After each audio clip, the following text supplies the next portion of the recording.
Welcome to The Explainer. Today, we're going to do something pretty fun. We are zooming way in, conducting a microanalysis of just a single page from a children's book. We're going to see exactly how simple rhymes manage to impart some surprisingly complex life lessons. It's honestly amazing how much psychology and moral instruction can be packed into just a few square inches of paper. So let's kick things off by anchoring ourselves in a feeling we all know way too well. Think about the last time you lost something important. Maybe it was your keys, your wallet, or a favorite piece of jewelry. You know that sheer frustration, right? That sudden sinking feeling in your stomach and the absolute panic of misplacing an everyday item that really matters to you. It's a completely disruptive, highly emotional experience, no matter how old you are. And that universal feeling brings us right to our primary source for today, which is page 32 of a children's educational book called Little Betty Blue. Now, at first glance, it's just this cheerful, chaotic mix of things. You've got a short poem, a cartoon fox casually drinking from a mug, some bluebirds, and a young girl standing in the middle of what is clearly a major crisis. But as we're about to see, every single element here is meticulously placed for a reason. Part 1. The Lost Shoe Crisis. Let's start by analyzing the core narrative conflict presented to the reader. The poem establishes some seriously high stakes right off the bat. It reads, "Little Betty Blue lost her holiday shoe." Now, notice that specific choice of words. The author doesn't just say she lost a shoe or dropped a sneaker. No, she lost her holiday shoe. By throwing in that specific descriptor, the text instantly cranks up the item's value. This wasn't just everyday footwear, it was something special, meant for a specific, joyous occasion, which makes losing it a total tragedy for our protagonist. And the artwork just brilliantly illustrates the gravity of the whole situation. Notice Betty's expression on that dirt path surrounded by all those bright bushes. Her body language is pure, unadulterated confusion. With her finger tapped to her chin and her eyes wide, staring down, the artist perfectly captures that paralyzing, disorienting moment of loss. It is the exact second you realize something precious is just gone. Then, the text literally hits the brakes to ask a direct rhetorical question. What can little Betty do? By dropping this question right into the middle of the stanza, the poem treats this loss with the analytical seriousness of a major, unsolvable crisis. It invites the young reader to actively brainstorm, creating this cool little moment of suspense where the audience has to pause and really empathize with Betty's predicament before they get the answer. Moving on to part 2, a simple solution. We've established the high stakes, we've paused for a dramatic effect, so let's see how this textbook actually resolves the emergency. Well, the conclusion is incredibly, almost brutally direct. Give her another to match the other.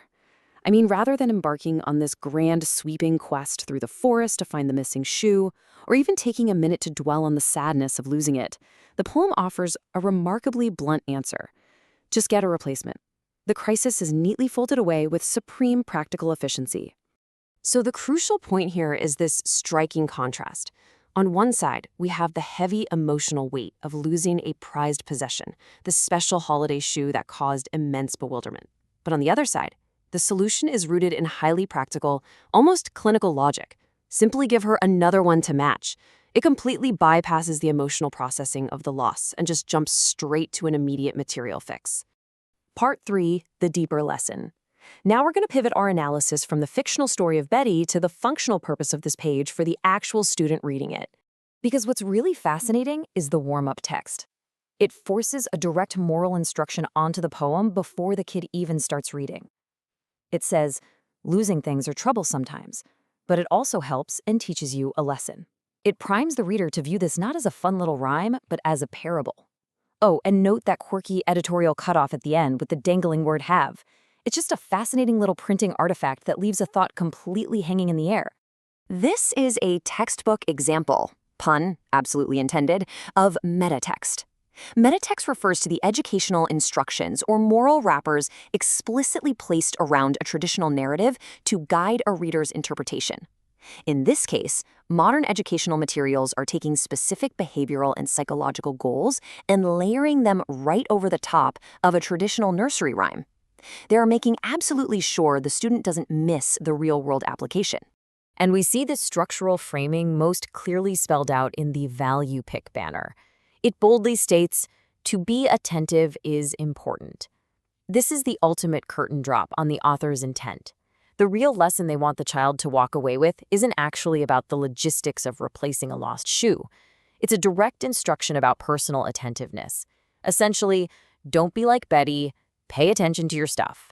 So, to pull it all together, this single, brightly colored page manages to weave a highly structured, multi-layered lesson. It takes a simple story and distills it into 3 very clear, actionable takeaways. Number 1, losing items inevitably causes trouble.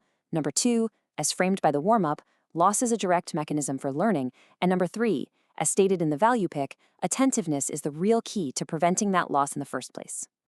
Which leaves us with this final thought to ponder as we wrap up today's explainer. How do we use the simplest stories to teach the absolute most complex human values?